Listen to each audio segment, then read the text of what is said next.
And that textbook was an accounting textbook because I had fell in love with accounting. As you may have already guessed, life is hard for most of us, but where there's a will, there's a way. But I want to let you know, it was the mentorship and the encouragement from my teachers that truly changed the trajectory of my life. My teachers saw potential in me where I often only saw obstacles that I described earlier. I'm going to name a few teachers, and I know they're no longer here on staff because that was what? A long time ago. Miss Hines, my office procedures teacher. She taught me how an organization functions and how performing the essential tasks of a business helps to maintain its efficiency, professionalism, and safety. These lessons were essential to my success as a senior leader in the United States Army over my 25 years of military service and over the past 10 years as an educator. Miss Barrett, my accounting teacher, she taught me self-confidence and discipline because she gave me a 99 on my accounting exam finals. She always warned us not to use whiteout because it was not a good accounting practice. But I did, so she taught me a lesson. She helped me develop a love for numbers and accounting, which ultimately led me to select accounting as my major in college. Finally, my performing arts teacher, Miss Smith, she introduced me to skits and reciting poetry. Acting on stage gave me the courage and the confidence that I needed to face challenges. These three teachers, they helped me to develop a growth mindset. And they urged me to sit for CXC exams. This was a daunting task back in 1986, since these exams were typically reserved for the traditional high school students. Secondary schools in the 1980s were only required to take the Jamaican secondary school examinations, and they were administered at the end of 11th grade. Teachers, they had such confidence in me, so they arranged for tutoring sessions, and they guided me through the registration process, leading me to tests in 5 CXC exam subjects. And this was administered at Herbert Morrison Technical High School. Can you imagine the whispers me over here when me up on the campus? What she a doing in her pink and white uniform? You know, sister, you're too dunce to come to this school. So I heard comments like that when I went to that campus. I was alone in that pink and white uniform, feeling the weight of judgment from those who didn't know me or my story and who looked down upon our school. But rather than cowering in the face of their scrutiny, I took my seat, I summoned my courage, and I faced the challenges head on. I completed my exams, and I passed 4 out of the 5 that I sat for. I also achieved outstanding ratings in 6 subjects on the secondary school exit exam. The young girl who was previously marked with failure when she failed the common entrance exam was now known as a winner because she passed the CXC exams and all tested subjects in the secondary school examination. She did not let failure define her, but she used it as a stepping stone to success.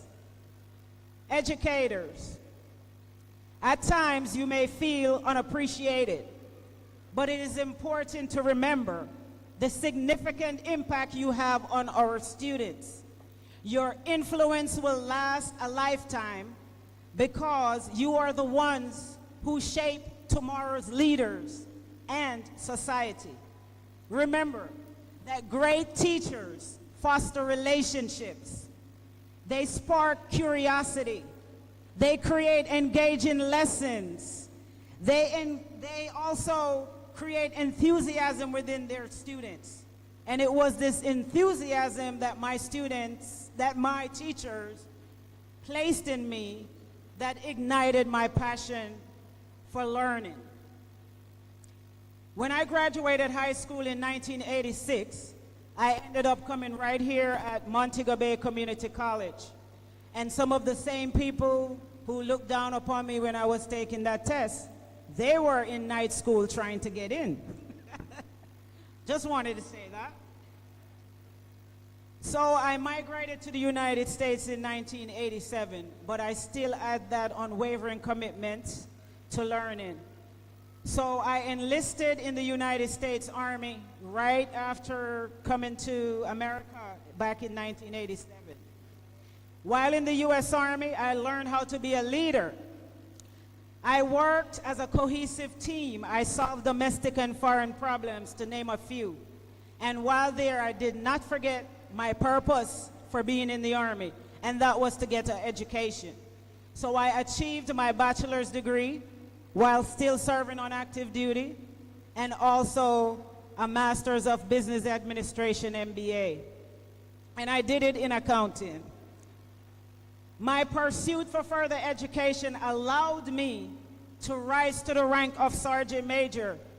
This is the highest enlisted rank. And I retired after 25 years of military service.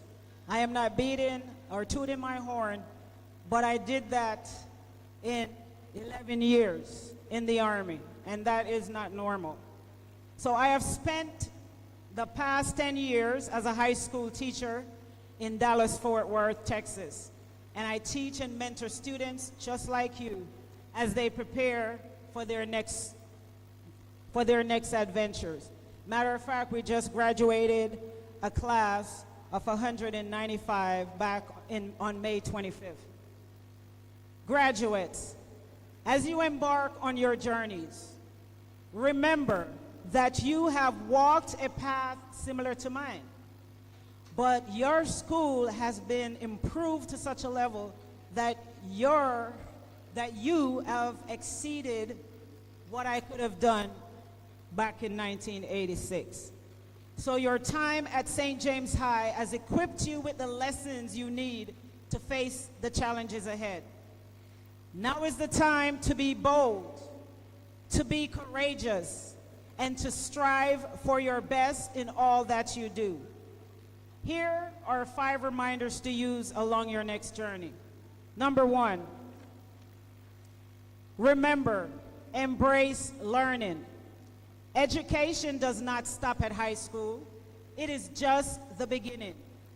Know that education is the greatest weapon that we can wield to change our circumstances and improve the lives of those around us. That is what I used. Remember, number 2, remember to seek knowledge in every form. The world is rich with opportunities to learn and grow. Remember to be bold in your pursuits. Don't be afraid to take risks. Pursue your passions with courage. Every great achievement begins with a leap of faith. Number 4, remember to embrace all the opportunities that come your way. And number 5, remember to uphold your values as you navigate life. Continue to value integrity, respect, and kindness.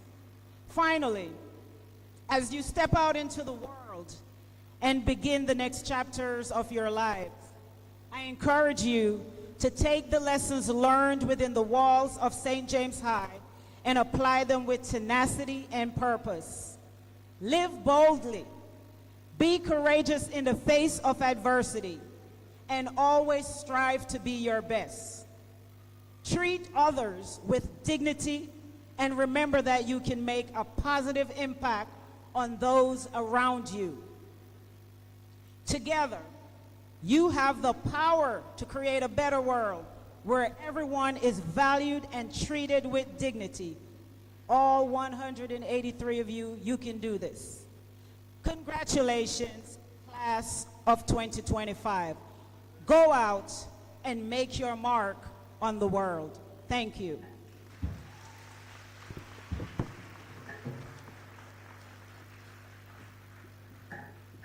Absolutely beautiful. Can you put your hands together one more time? You can do anything. You can do anything, anything, if you just try. There's a saying that says, the heights by great men reached and kept were not attained by sudden flight, but they, while their companions slept, were toiling upwards through the night. There's nothing called sudden luck. Go after it, don't stop. There's a song that I heard on the radio about driver, don't stop at all. Students with ambition, don't stop at all. Chase your dream. Do I have some dream chasers in here? Come on, dream chasers. Put your hands together. Shoot after your dream, because guess what? Nothing is impossible. And guess what? We're working for what? We're not working for no minimum wage. That cannot take care of us. Amen? That cannot take care of us. No minimum wage around here. And remember that you can do all things through Christ, which strengthens you. At this time, I'll be inviting the beautiful Miss Moesha Gooden. Put your hands together for her. After Miss Gooden is through, I'll be inviting the graduates to do their prayer. And after the prayer is through, I'll be inviting the beautiful Miss Selby to come forward. Thank you so much, and we'll have it in that order.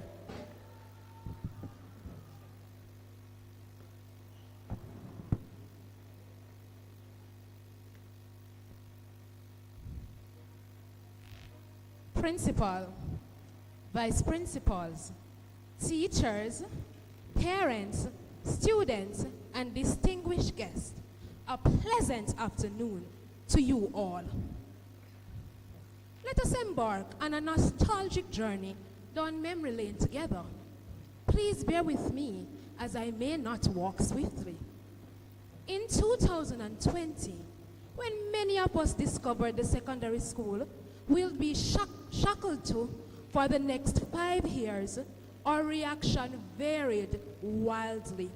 Some of us were probably devastated, picturing 5 years of detention, questionable cafeteria food, and the endless tyranny of pop quizzes.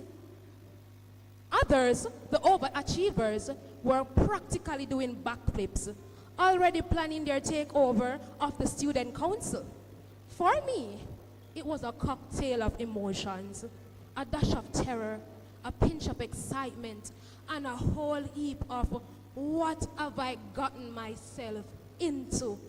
However, today, we stand here as proud graduates of St. James High School. Our start at St. James High in grade 7 was unique. We attended classes online for the entire year. Though we missed out on certain in-person experiences, we persevered. We learned, worked diligently, and forged friendships. Even amidst the challenges of poor internet connectivity, online classes were a big step for us, and we faced many obstacles adapting to a new learning environment, especially with the distractions available. Graduates, do you remember when we would log into our classes and just a few minutes in, the teacher would call on someone to answer a question, but no response? I wonder where you were. Eating, playing games, scrolling through social media, or perhaps sleeping? I'll let you be the judge of that. We also cannot forget the many moments when someone accidentally turned on their camera and got caught doing something silly, or when someone forget to mute their mics and we heard some interesting background conversation or noises. Those were some of the most memorable highlights of our online work learning experiences. That final term of grade 8, pure chaos. Face-to-face school after all that online learning, it was like a zoo. But instead of animals, we had teenagers. The energy was electric, and the playful rivalry, it was fierce. We battled for the title of the loudest class, like it was the Olympics. Every day was a competition. Who could play the best beats on the desktops during devotions? Who could tell the most outrageous stories in the lunch line? And let's not forget the playful banter and who could answer a question first. The teachers, bless their hearts, they were trying to maintain order in a whirlwind of teenage hormones, inside jokes, and the constant need to be seen. They probably deserved hazard pay. The hallways were a minefield of tripping hazards. It was a time of self-discovery, awkward crushes, and the constant struggle to understand what was going on in the world. But amidst all the mayhem, there was a bond. We were in it together, navigating the choppy waters of adolescence. We shared triumphs and failures, the laughters and the tears. We learned to lean on each other, to forgive, and to celebrate the small victories. Because in the end, that chaotic, unforgettable year shaped us in ways we couldn't have imagined. And now, looking back, we wouldn't trade it for the world. Grade 9, am I right? It was a wild ride, full of awkward phases, questionable fashion choices, and the slow antagonizing process of, like, maybe growing up a little bit. We matured, maybe not enough to be mistaken for adults, but hey, progress is progress. And who could forget the epic Jamaica Day music project? It was a true test of our musical talents and our abilities to function as a team. Some of us were total overachievers, practicing our dances rigorously and writing speeches that would make Louise Bennett proud.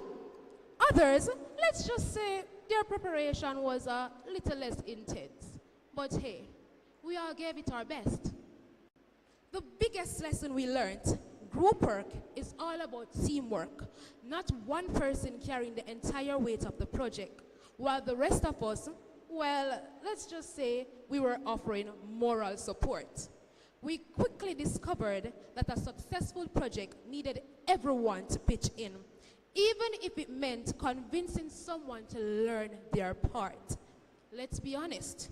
We were all in it for the sweet, sweet victory of acing that project. Grade 10, where the work hits harder than your alarm clock on a Monday morning. It's like they took all the stress of the previous grades, shrunk the number of subjects, and then cranked up the workload to 11. Remember those SBAs? Yeah. The ones we had to redo more times than we care to admit, making us want to throw up our hands and declare, I'm done. But hey, we persevered. And those extra classes, the temptation to skip and binge watch videos was real. But we knew better most of the times. Then there was the annual skill competition, a highlight of the year. Whether you were gunning for the win or just there for the fun, it was a memorable experience. And let's not forget summer school. We grumbled, we moaned, but we showed up. Why? Because we knew our teacher would be blowing up our phones, wondering where we were. It was a wild ride, but we made it through. Grade 11 came with its own challenges, especially the SBAs. Yes, we're not done with the SBA yet. It's like it's the enemy formed against us. My God. Sorry. Do you remember those days you had to be at school from 7 a.m. to 5:30 p.m. just to get them done? I'm sure many of you couldn't wait for some of them to be over, especially music, visual arts, IT, and history. Lord. Work experience, the moment we'd all been waiting for or dreading. Some of us were practically bursting with excitement, while others were approaching it with the enthusiasm of a slot on a Monday morning, worried about missing out on the important stuff in class. But let's be real, the real highlight of work experience: free food. Forget the job, we were there for the snacks. And let's be honest, not every placement was a dream come true. Some of us were probably thinking, is this it? Is this my life now? But hey, we persevered, because what else were we going to do? Then came Eisteddford. Don't call me biased, but the most spirited house at the time was McKinley, for sure. And they weren't just hype, they proved themselves. You know the saying, empty barrels make the most noise? That could not be said about McKinley. No. There is not much to say about Quarry, Headley, and Wint. Even now, the house rivalry is still going strong. Then there was mock interview.